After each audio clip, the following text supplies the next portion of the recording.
Government exams కోసం తక్కువ ఖర్చులోనే maths, aptitude, reasoning వంటి కోర్సులు నేర్చుకోవడానికి ఇప్పుడే కాల్ చేయండి.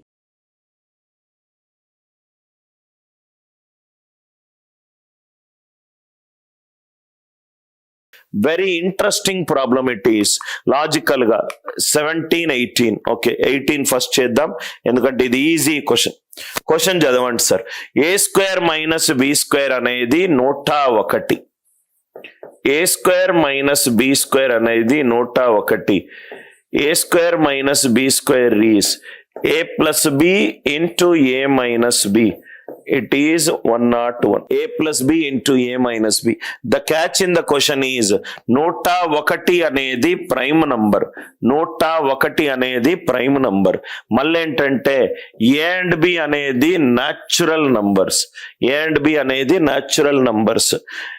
A and B గనక న్యాచురల్ నంబర్స్ ఉంటే మనం కూడే నంబర్లు. రెండు న్యాచురల్ నంబర్ల సమ్ము ఎప్పుడైనా వాటి తేడా కంటే ఎక్కువ ఉంటుంది.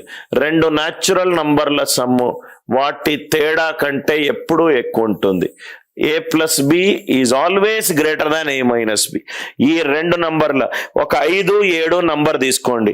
ఈ రెండింటిని యాడ్ చేస్తే 5 + 7 12. 7 - 5 2. 12 అనేది ఎప్పుడూ 2 కంటే ఎక్కువ ఉంటుంది. అంటే దీన్ని మనము 101 ప్రధాన సంఖ్య కాబట్టి దాన్ని మనము ఇలా అయినా రాసుకోవచ్చు. ప్రధాన సంఖ్యకు 2 కారణాంకాలు ఉంటాయి, 1 మళ్ళీ నంబర్. ఇలా రాయడం తప్పు. ఎందుకు తప్పు అంటే ఏ ప్లస్ బి ఎప్పుడూ కూడా ఏ మైనస్ బి కంటే ఎక్కువ ఉంటుంది. ఏ ప్లస్ బి ఎప్పుడూ కూడా ఏ మైనస్ బి కంటే ఎక్కువ ఉంటుంది. అంటే ఏ ప్లస్ బి ఏ వాల్యూ తీసుకోవాలి, 101 వాల్యూ తీసుకోవాలి. ఏ మైనస్ బి ఏ వాల్యూ తీసుకోవాలి, 1 వాల్యూ తీసుకోవాలి. ఈ రెండింటిని యాడ్ చేస్తే 2a = 102. ఏ వాల్యూ అనేది 51, బి వాల్యూ అనేది 50. ఏ 51, బి 50. క్వశ్చన్ ఏమన్నాడు? 51 స్క్వేర్ ప్లస్ 50 స్క్వేర్.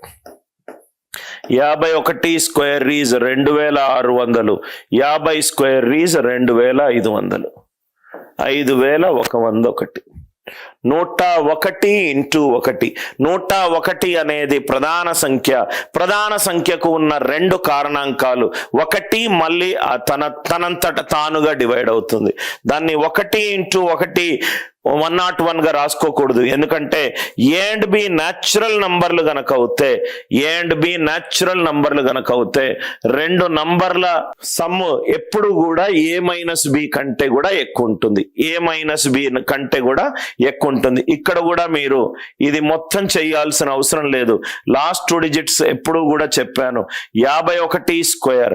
51 50 కంటే ఎంత ఎక్కువ? 1 ఎక్కువ. 1 స్క్వేర్ 01 + 00.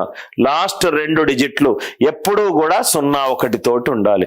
లాస్ట్ 2 డిజిట్లు ఎప్పుడూ కూడా 01 తోటి ఉండాలి. అది కాకుండా ఏదున్నా కానీ అది ఆన్సర్ కాదు. ఇది చాలా మంచి very good logical question sir. 9 డిజిట్లతోటి ఒక 9 డిజిట్ నంబర్ ఫామ్ అవ్వాలట. ఆ నంబర్ అట్లా ఎన్ని నంబర్లు మనకు ప్రధాన సంఖ్య అయి ఉంటుంది. అట్లా ఎన్ని నంబర్లు మనకు ప్రధాన సంఖ్య ఉంటుంది. ఒకసారి ఎక్స్ప్లెయిన్ చేస్తున్నాను. మొత్తం ఎన్ని డిజిట్లు ఉన్నాయి సార్? 1 2 3 4 5 6 7 8 9. మొత్తం 9 డిజిట్లు ఉన్నాయి. ఆ 9 డిజిట్లతోటి నాకు 9 డిజిట్ నంబర్ కావాలట. 9 డిజిట్లతోటి 1 2 3 4 5 6 7 8 9 ఒక 9 డిజిట్ నంబర్ కావాలి. సో ఇక్కడ గనక ఒక డిజిట్ పెడితే మళ్ళీ ఇంకో నెక్స్ట్ డిజిట్ పెట్టలేము. ఎవరైతే 2 డిజిట్లు ఇక్కడ పెట్టామో అది ఇక్కడ పెట్టలేము. 9 డిజిట్లు ఉన్నాయి. 9 డిజిట్ నంబర్ ఫామ్ అవ్వాలి. Repetition not allowed. పెట్టిన డిజిట్ ని మళ్ళీ ఇంకో ప్లేస్ లో పెట్టకూడదు. అట్లా పెడితే వచ్చే 9 డిజిట్ నంబర్లలో ఎన్ని నంబర్లు నాకు ప్రధాన సంఖ్యలు? వచ్చే 9 డిజిట్ నంబర్లో ఎన్ని నంబర్లు నాకు ప్రధాన సంఖ్య? ఇది క్వశ్చన్ కాన్సెప్ట్ క్లియర్ అయింది కదా? రైట్. నౌ ఇక్కడ చూడండి సార్. సపోజ్ గా నాకు ఎన్ని నంబర్లు ఉన్నాయి మొత్తము? 1 2 3 4 5 6 7 8 9. ఈ మొత్తం 9 నంబర్లను తీసుకొని ఈ 9 బాక్సులలో పెట్టాలి. ఈ 9 నంబర్లు తీసుకొని 9 బాక్సులలో పెట్టాలి. చూడంగానే మనకు దీంట్లో ఒక నంబర్ ఇదే ఉంటది కదా, 1 2 3 4 5 6 7 8 9. 1 2 3 4 5 6 7 9. 9 డిజిట్లలో ఇది 1 పెట్టొచ్చు, 2 పెట్టొచ్చు, 3 పెట్టొచ్చు. ఇంకో ఒక నెంబర్ చెప్పండి సార్, దాన్ని అటు ఇటుగా మార్చండి. 32 54 76 98. ఇది కూడా ఒక నెంబరే కదా.